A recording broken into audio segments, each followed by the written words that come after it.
UFC 189 conference call. Today's conference is being recorded. At this time, I'd like to turn the conference over to Mr. Dave Scholler. Please go ahead, sir. Thank you, John. Hello to all of our media and hello to all of our fans listening live on UFC.com. This is the UFC 189 media conference call, UFC 189 next Saturday night. Chad Mendes versus Conor McGregor for the interim featherweight title, and Robbie Lawler versus Rory MacDonald for the for the welterweight title. All four participants are on the call, and John, without further ado, let's go ahead and go to the first question. Thank you. If you'd like to signal to ask a question, you may do so by pressing the star key, followed by the digit 1 on your touch-tone telephone. If you're joining us on a speakerphone, please make sure that your mute function is turned off to allow your signal to reach our equipment. Once again, that is star 1 if you'd like to signal, and we'll pause for a moment to assemble the queue. And we'll take our first question from Ron Kruk with Inside MMA. Hey guys, thanks for the time today. I'd like to begin with a question to Conor McGregor. Conor, you are going from preparing for Jose Aldo, a Muay Thai and stand-up fighter, to facing a very strong wrestler in Chad Mendes. Did you have to completely blow up your strategy and game plan? Give us a little insight on that. I just talk, yeah. I don't have a game plan. I just go in there formless, rootless, cold, and that's it. It does not matter who was in front of me or what style or what approach they have. My approach will win the fight. Conor, a quick follow-up. Was there any thought of not accepting this fight with Chad Mendes, or was that, and if the answer is no, why not? Not one thought. The approach for me was I came in and I told them that I was going to destroy everyone in the division. One by one, I would get every single one of them. I said that time and time again. It was never about the champion. It was never about any of that. It was about me destroying every single one of these featherweights and essentially making it a one-man division. So it doesn't matter what way it happens, whether it's Jose first, Chad first. They're all going to get it. Every single one of them are going to get it. And my final question, Conor, the UFC just announced that they'll be back in Ireland October 24th. Have they spoken to you about that event possibly being a featherweight unification fight with Aldo in Dublin if you are to get by Chad Mendes next weekend?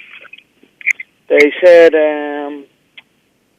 they didn't say, I spoke with Lorenzo 2 days ago about it, and he was trying to say, well, we want bigger stadiums, because this is like in the O2, which is like a 9,500 seat stadium in Dublin, so he wants me on a bigger one, but I'm saying you don't have a show in my hometown and not have me on it, so most certainly I want to be on that card, so we will see what way it plays out, but I definitely, anytime the UFC rolls into my town, I'm on that card.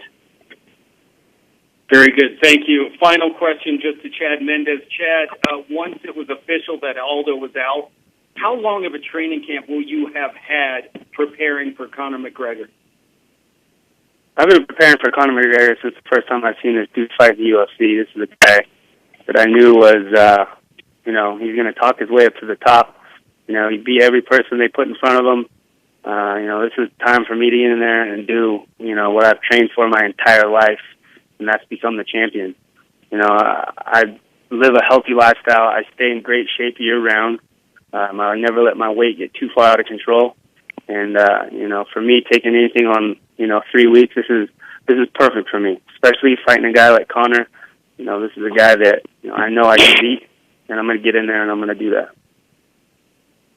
Thanks for the time, guys. We'll see you in Vegas. And we'll take our next question from Matt Jewell with Boston.com. Hi, my question is for Conor and Chad. Conor, as seen in Boston, the Irish fans come out in droves, wherever you fight. And there's certainly going to be a lot of them out there for you in Vegas on fight night. Do you find it an advantage having sort of like, your countrymen rooting for you when you're on foreign soil? And for Chad, do you think the Americans will show up, or be as vocal on fight night for you when you guys throw down? It's definitely an advantage I don't think people can understand what it's like until you're inside that octagon and the screaming fans are there. They're in your face all week. They're in your face. It's essentially like entering a bear pit. So I don't think people understand that until it's too late and they are bang in the middle of it, and I'm pressing forward and I'm banging shot after shot until eventually they crumble. So it's most certainly an advantage for me. I think this is a great advantage, and I do believe that the Americans, I believe a lot of these Brazilians, are going to be backing me up as well. I have a lot of fans, a lot of family, a lot of friends, people that are rooting for me, and a lot of people want to see me destroy Conor. Awesome. Thanks, guys. And once again, as a reminder, it is *1 if you'd like to signal to ask a question. We'll take our next question from Damon Martin with Fox Sports. First question is for Conor.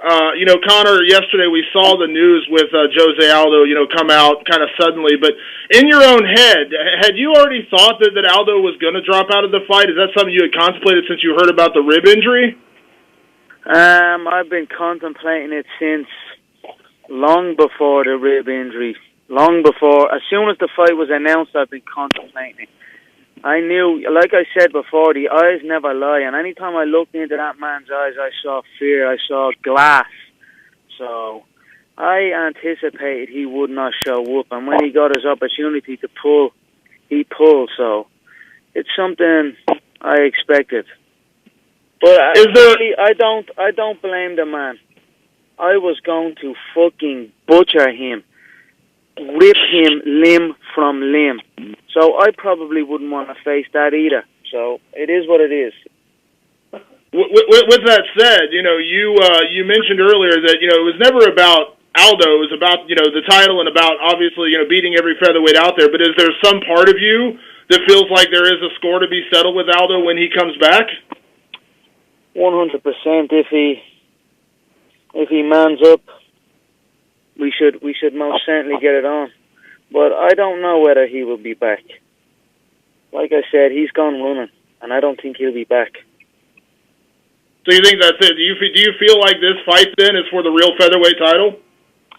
If a man pussies out, and he has pussied out time and time again, he's pulled out of contests time and time again. I mean, the medical reports state that he is fit to fight. So there's no more question. You're fit to fight, and you're not going to fight. The belts rightfully should be stripped, and this is for the real featherweight belt. Awesome. Thank you, Conor. And we'll take our next question from Aidan O'Donoghue with Irish Sun newspaper. Hi there. I have a question for Conor. Sorry. Conor, you've had a longer training camp than Chad has, but from his point of view, this came along, was unexpected, and he's happy to have this fight. So do you think your longer training camp is going to benefit you, or maybe he's going to have a shot in the arm from getting this opportunity? No, I have been in fight camp since I'm 8 years of age. I am prepared for this. I've been preparing for this moment for a long, long time, and I don't really pay attention to how long he has or how long he hasn't had. I just look at his past performance, and I feel he is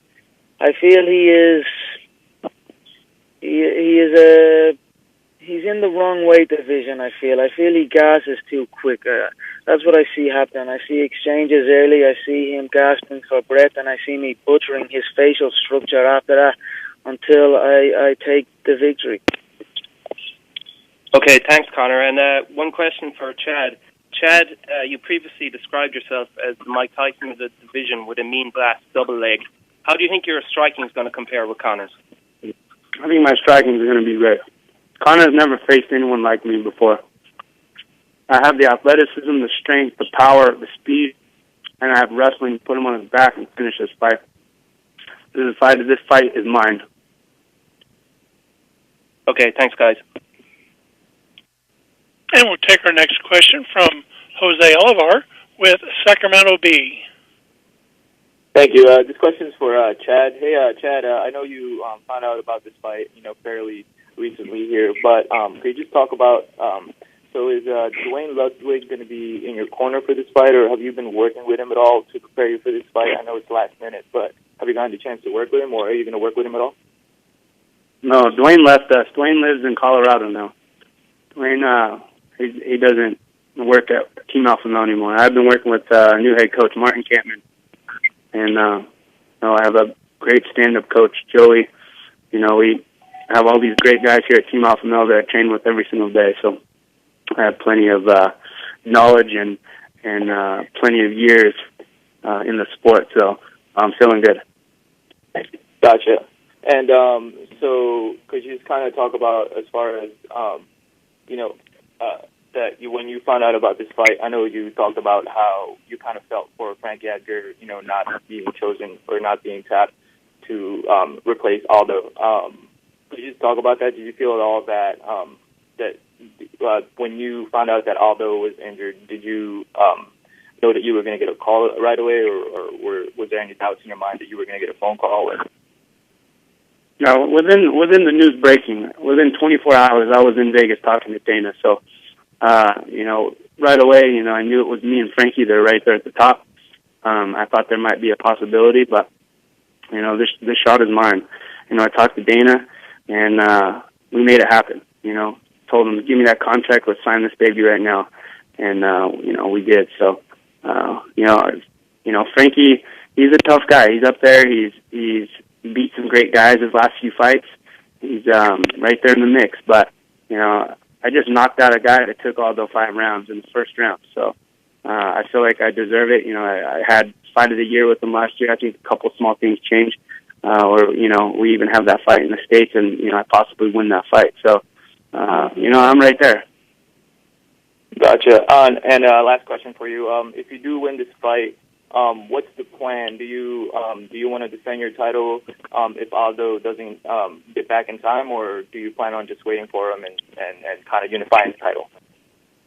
I'm down to do whatever, man. I'm focused on winning this fight. Once I get that belt, whatever the hell the UFC wants me to do, I'm in there to fight. I'm in to beat the best.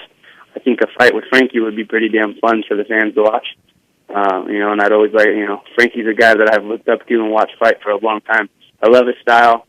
I love his pace, his tenacity, and that's a guy that I would love to get in there and fight. So it's ultimately up to the UFC, though. All right. Thanks, Chad. And we'll take our next question from Brett Okamoto with ESPN.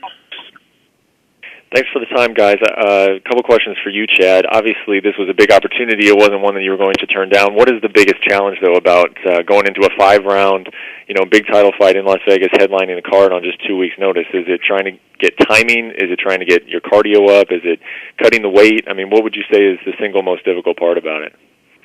I wouldn't pick out one single difficult thing. Everything's, pretty much right on track where it would be if I just went through a full training camp. I don't stop training. I don't just go through a camp fight and then, completely leave the gym and never see it again and camp again. This is a training year round. This is our job. This is what we're, made to do. This is what we're doing for our livelihood, and I love doing it. So, I felt ready. I've been training. I've been hitting it hard. I got the call. We're 3 weeks out. At that point, it's just fine-tuning, getting that weight down. And I said before, I don't get too far away from my weight. My fight weight, 15, 20 pounds at max, and, for me, when you get a call like that, you jump all over it, and I'll be ready. And I've seen this in previous interviews you've done that you're not going to go into this fight emotional, but you have said that some of the he has said has made it personal for you, and I wondered if you could expand on that. We know he's called you short, but you don't seem like the kind of guy who would really take that to heart. What has he said exactly that has rubbed you the wrong way? The short shit, I don't really give a shit about that kind of stuff. I've been short my whole life. But, for me, we had to do an interview right before my Aldo fight, and he's talking about putting balls on my head and, just being very unprofessional. And, this is something that, I made it personal. And for me, you don't fucking do that. This is a fight game. This is something where somebody could seriously, and that's what I'm looking to do when I get in there against Conor McGregor. And my last question, you were probably assuming that he was going to make some kind of prediction on the fight. That's what he's been doing, really throughout his UFC career. He said that he's going to finish you in 4 minutes. And I guess I would just ask you, what do you think is going to be happening in the fight 4 minutes in? Yeah, Conor, I'm going to give you a little more respect, buddy. I'm going to finish you within the first 3.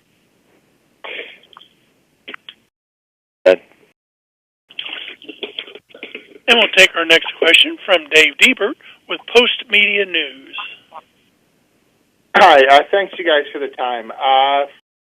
And Rory, same question for both of you. How much do you guys go and look back at the first fight? Do you take away from that, or is it so long ago, a couple years, that it just doesn't necessarily amount?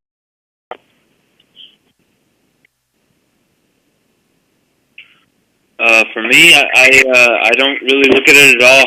I've come a long way since that fight. I've just practicing new techniques and become a whole new fighter since then. And I'm focused on bringing a new attitude and just a better version of myself into the. Robbie? Yeah, I don't spend too much time watching and doing those kind of things. Just go out there and train every day and try to become a better fighter every day. So I'm just pushing myself, not too worried about who I'm fighting as much as how I can grow and how I can dominate who I'm going out and facing. So, for Conor, Chad, you have there's going to be a lot. I know it. They ain't Chad. Let's get a spade here. No, they want to face. People hate talk. They hate your. Should have stayed home. Should not answer that phone. Yeah. That phone. Okay. Ready. Keep talking. All right. Thanks, you guys, very much in Vegas. And we'll take a question from Jack in Casino with Bob. Can you tell us if you have any thoughts on what UFC can do to cut down on fight cancellations due to injury like this? I don't really know. I don't really care about stuff like that. I just know I show up. I know I train smart, so I don't really care about how other people do their shit. You know what I mean? Just train smart, be intelligent. There's a lot on the line. No, you know what I mean? You need your circle of people that you came up with. That's who got you to this level that you're at now. Is the people day in, day out. It's not all of a sudden you've got a new opponent, so you need to bring in this guy or that guy. It's the wrong approach. Even the way Chad and his little team over there doing that decision. It's just a sign. It's just a environment. Time after time, in second place. You've talked about how you've suspected through the world tour that Jose Aldo, I think your words were, was looking. Can you on what signs you picked up on? I said it already. It's when you look into a man's eyes, the eye can see it. It's only between you and I looked into his eyes and I knew this motherfucker doesn't want to be here. He doesn't want it the way I want it. So that was that. And did you draw anything from the instance during camp where Aldo provided a drug sample and then ultimately it was discarded? I know you called him a little weasel for that, and then he gave his explanation. It was a little weasel move, you know what I mean? I showed up at the MGM and they dragged me and I got tested. I done blood, I done urine, no problem. Didn't make a fuss about it, got it done. Happy that the sport's getting cleaned up. First question, are they going to Brazil? They said, we're going to Brazil next week. He pointed to the guy that was going to Brazil. This guy is going to Brazil. I says, okay, that's good. So I carried on with my day, and then I hear that man went out to Brazil and ends up getting thrown in jail and fucking fines and all this crazy shit. It was a weasel move. So yeah, I called it as I saw it. You know, who knows whether that is the reason? Maybe he came off something. Maybe the body starts getting weaker. You know, you come off that stuff, the body gets weaker. I don't know, but who cares? He's gone running. You won't see him again. You know what I mean? He was beaten mentally before he was beaten physically. So it doesn't matter if he was on something or whatever. All that other stuff. It means nothing now. He's gone. Conor, do you think Chad is a tougher fight than Jose? I think Chad is the substitute, the B level. I think he's a wrestler with an overhand that gasses. You know what I mean? I think his body weight to his height, and his body is in disproportion, and I think that hampers him as a fighter. I think that's why he gasses and he gets that tiredness, and that's why when I'm pressing him, and we have these exchanges and these scrambles, and his belly is going to be, and his body is going to be screaming, and I'm going to be still there in his face, cracking him with everything I have, every shot, the heel, the knee, the elbow, the fist, every shot in the book I have. And that will be that. Eventually, he will give, like they all do. Thanks. I don't know how you're going to be pressuring anything from your back, dude. So listen, what you going to do? You can't even pass guard. You're a white belt on the mat. What, you get me down, you hold me down, I'll butcher you from the bottom. I'll get back up and I'll butcher you on the feet. All right, well, what jiu-jitsu? What are you going to do? You going to do the splits on me? Fucking, what do you think, you're Jean-Claude Van Damme, dude? I'm going to kick you straight in the throat. All right, dude, you're so tough. So tough. We'll see. Thanks, guys. And as a reminder, it is *1 if you'd like to signal. We'll take our next question from Peter Theodosu with News.com. Hi, guys. Just a question for Conor. You mentioned before that you're interested in a stadium show, and with the Irish arena being too small, how UFC 193... I didn't say the Irish arena was too small. That O2, the Point Depot in Ireland, is a phenomenal arena. The atmosphere and the sound. It's 9,500, but we make ourselves heard. 9,500 screaming Irish sound like 195,000. You know, it's. I never said it was too small. It was Lorenzo who said it was too small for me. We want to do a stadium show. Well, yes, I do want to do a stadium show, but if you're coming back to my home city, I want to be on that card. I built this here. You know what I mean? I'm the one that put the UFC on the map here. So if you're coming into my hometown, you best believe I want on the show. Okay. UFC 193 in November will be in Melbourne, Australia. With it sitting 4 months away in a popular market for fighters from the UK and Ireland, does the possibility of fighting at an Australian stadium show appeal to you? Yeah, you know, it does not appeal to me really, you know, because it has no significance to me. It's the Dublin stadium I want. This is the dream. This is what I create. There's probably nobody on the roster that could fill a stadium right now, except me. So for you to take that and try and put me in another country to fill the stadium, it doesn't really interest me. When the stadium happens, it's in Croke Park. It's in Dublin, Ireland. It's in my home city. It's what I have built. It's what I have earned. So that's what I will get. Thanks, Conor. Just one for Chad. You fought Jose in Brazil, and now you're going to fight Conor in probably an Irish hotbed in Las Vegas. How do you feel being the antagonist once again?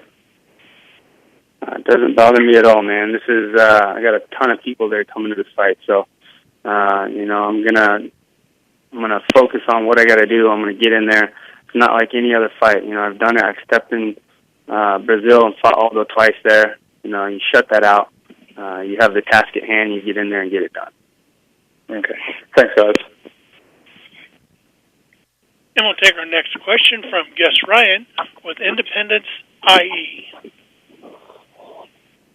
Good evening, gentlemen. Thanks for your time.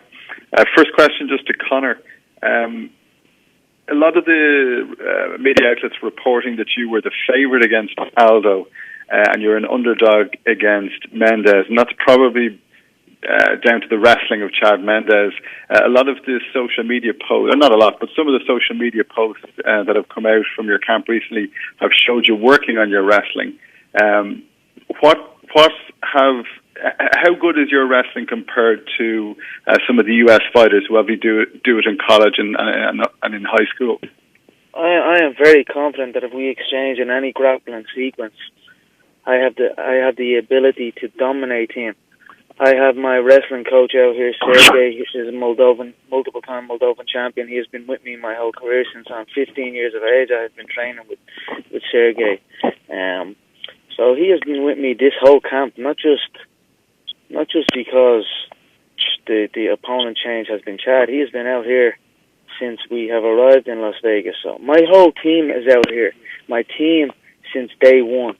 My team that have been with me from the beginning are all out here. My wrestling coaches, my stand-up coaches, my sparring partners, my jiu-jitsu coaches. My whole team. And do you get a little bit tired of hearing that there is no wrestling or no decent wrestling in Europe, and that, you know, as soon as Conor fights a wrestler, he's going to get his toughest test yet? No, this is part of the business. People, if people want questions answered, that's what makes money. You know, people are interested to see. So I am happy that people have questions. If they didn't have these questions, well then, you know, it wouldn't generate as much interest. So it's part of the game, and I'm okay with it. And then just a quick one for Rory MacDonald. Rory, you're a quiet enough guy, and you usually don't get involved in hyping fights. Have you been impressed the way Conor has taken to the hype machine and really brought attention to UFC 189? Yeah, of course. I mean, Conor's good for the sport. He's making us all more money. You know, not just himself, but, you know, there's more attention on the sport, on this pay-per-view, and, you know, it's good for everyone, in my opinion.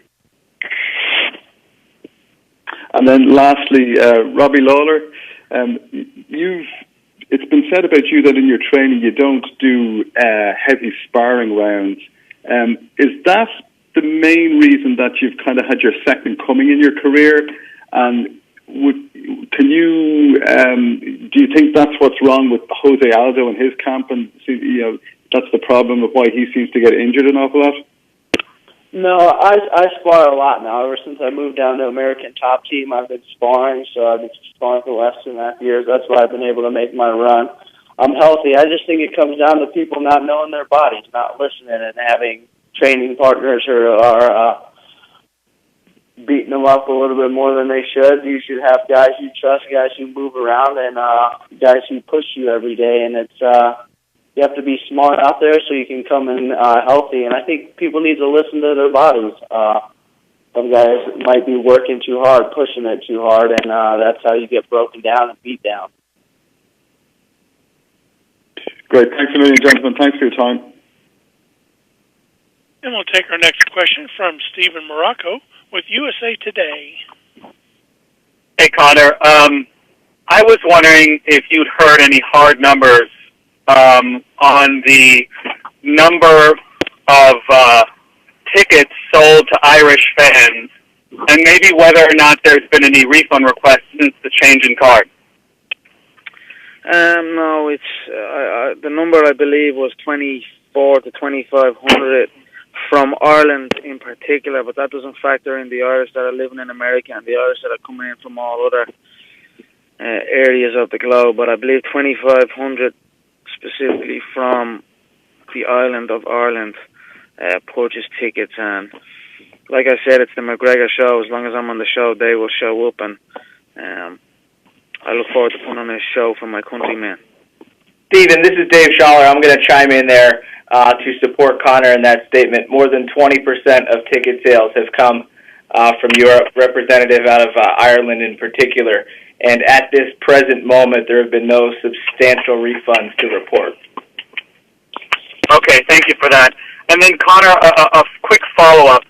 There's been a rumor going around on Twitter that you are undergoing PRP therapy for your knee. Is that accurate? What is PRP?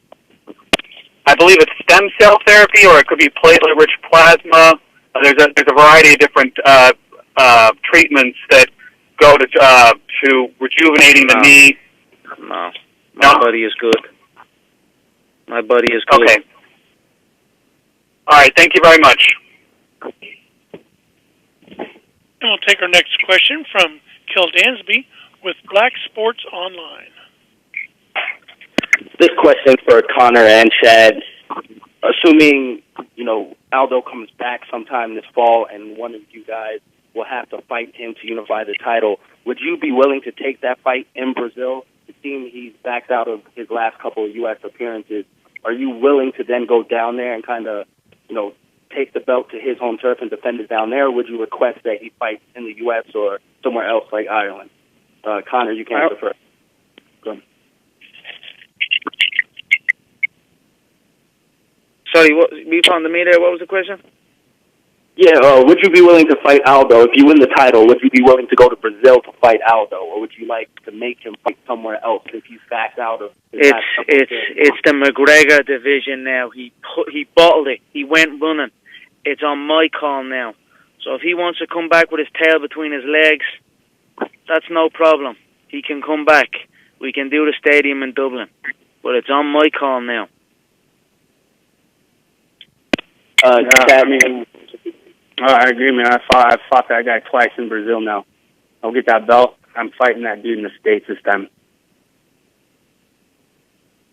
And last question for Robbie. You're the champion coming in here. You'll be the only undisputed champion come UFC 189, but you're flying under the radar. Does that give you like an advantage? You like kind of going under radar and having the calm instead of headlining the event? It doesn't matter. It is what it is. I just stick to what I do. It's just training hard and concentrating on myself. Let the UFC do the promoting.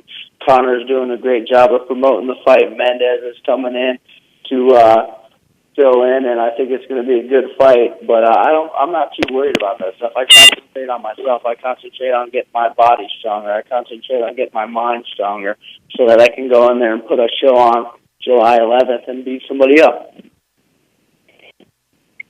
All right. Thank you, guys. And we'll take our next question from Ariel Helwani with MMAfighting.com.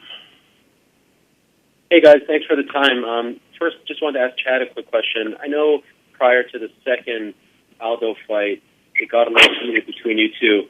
But would you say that you've never felt this way about an opponent, that it's never been this personal for you before a fight? You would go there, huh, Ariel? You love stirring up shit, bro. No, man, this is a fight that I'm fucking super pumped to get in there and do, man.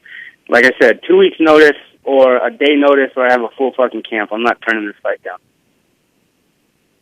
Okay, and for Conor, I know that you've never actually faced off with Chad. You've never actually looked in his eyes.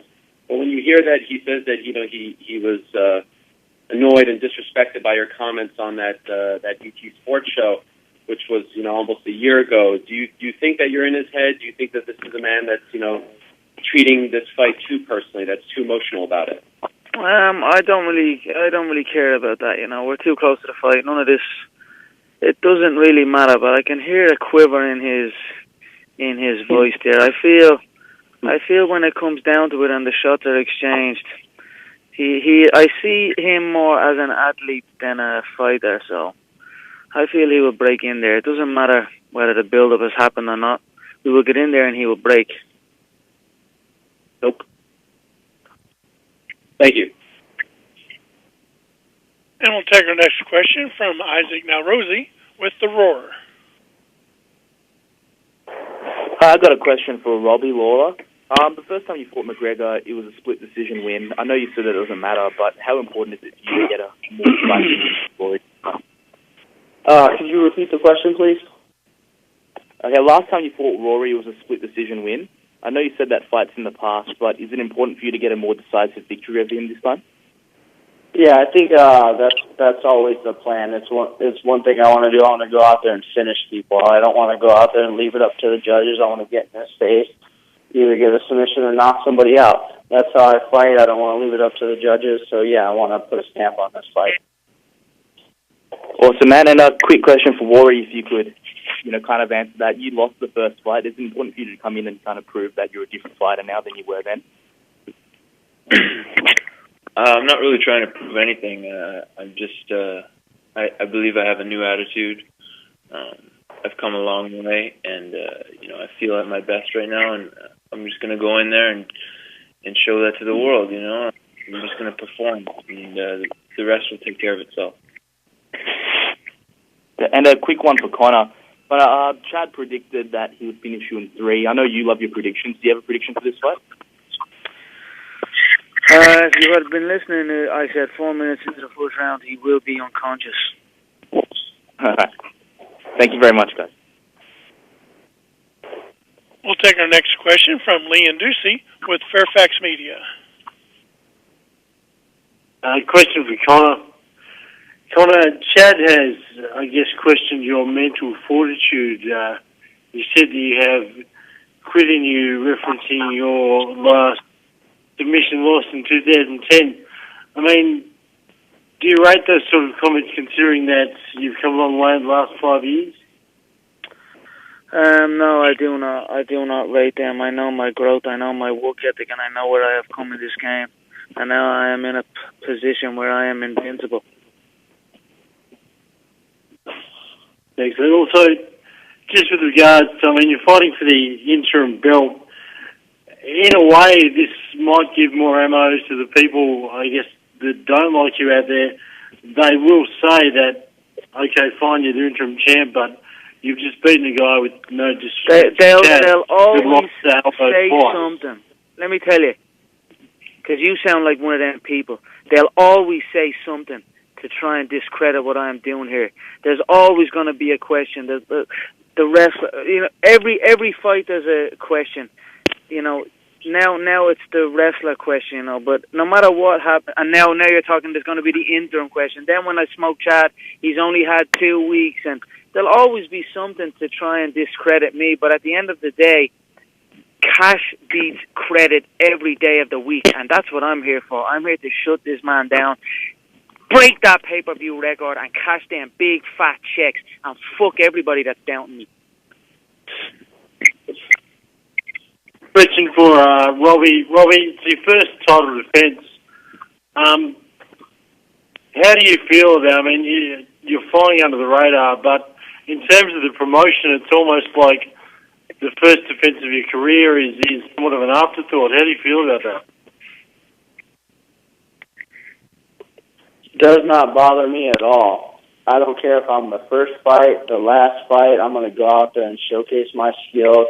I concentrate on myself. I let the UFC do all the promoting. I let all the media ask the questions they want to ask, and guess what I get to do? I get to go out there and showcase my skills. So that's what I concentrate on. Other than that, it just makes life easier when I concentrate on myself and what I can control. And what I can control is how hard I'm working and staying healthy so I can get to that fight by 11. And we'll take our next question from Dwayne Finley with UFC.com. Guys. These questions are for Robbie and Rory. Start with Robbie. You went from, one of the roughest patches of your career to, writing one of the most impressive chapters that I think arguably probably in the current era of MMA with the comeback that you've had. You're on the verge of defending your welterweight title, man. What's this journey been like for you, and what's it meant? It's just a lot of hard work, finally paying off. It's a lot of never say die, always believe in myself, and this was hard work by my training partners and my coaches throughout the years. And but I'm not really concentrating on that kind of stuff right now. I'm concentrating on today, how I can get better today, so I can continue to write my story and beat people up and don't let this ride end. Now, and has those, say, anybody who wrote you off during that stretch, in your comeback, there's been a lot of attention on you. Has that been any motivation for you, Robbie, to kind of prove to people that you still had this in you to do this? No, I'm self-motivated. I don't need people to doubt me, for me to wake up and work hard every day and try to prove myself. That's inner strength that I have. I want to go out there and showcase what I'm capable of to all the people who believed in me, all my training partners who helped me out along the way. That's who I'm doing this for. I don't need any extra motivation from the naysayers. Thanks, Robbie. Rory, this is for you. You've been fighting grown men since you were a teenager. You've been competing against the best in the world for the last half of the decade. So now you're on the verge of potentially becoming world champion. What's this journey been like for you? It's it's awesome. I love what I do. I love my life, and I'm just going to continue to do what I like in my life. And it's been an incredible journey through martial arts for me, through my years as a teenager and growing up into a man with it. So it's been incredible. And I'm just focused now on having the best performance of my life and leaving it all there, July 11th. And throughout your progression in the UFC, you were labeled as kind of the heir apparent to this 170 crown a long time ago, but yet you showed a lot of patience as you made your progression. What's that process been like with you, as kind of measuring your growth and patience and knowing when you're ready to make the step you're about to make? Well, I knew that, when I got into the UFC, I knew I wasn't ready to fight for the belt. When I first got in, I still had a lot of growth, to do. I needed a lot of experience with top level guys, and it took time, but step by step, I gained that experience. I kept practicing techniques, developing new styles, and keeping an open mind as a martial artist. And I'm here. So and the road doesn't end here after this. It's the life of a martial artist it keeps going. After my career's over, and I'm still going to be training martial arts and growing in this. So. Excellent. Thank you for your time. Thanks, gentlemen. And we'll take our next question from James Ancobia with Zoo Magazine. Thank you for your time, guys. Just a couple questions for Conor. Conor, you've already talked about it being an interim title, but would you say People's Champion is the one title you're undisputed holder of at the moment? I don't really care about that either. It's the approval or disapproval of people is not something I pay attention to. It's not what I do this for. As far as I'm concerned, this is the real world title that's on the line. If Jose is afraid and won't show up, well then he's done. It's done with that now. Now this is for the real featherweight belt. So I don't label this an interim belt one bit. This is the real UFC featherweight world title. Okay.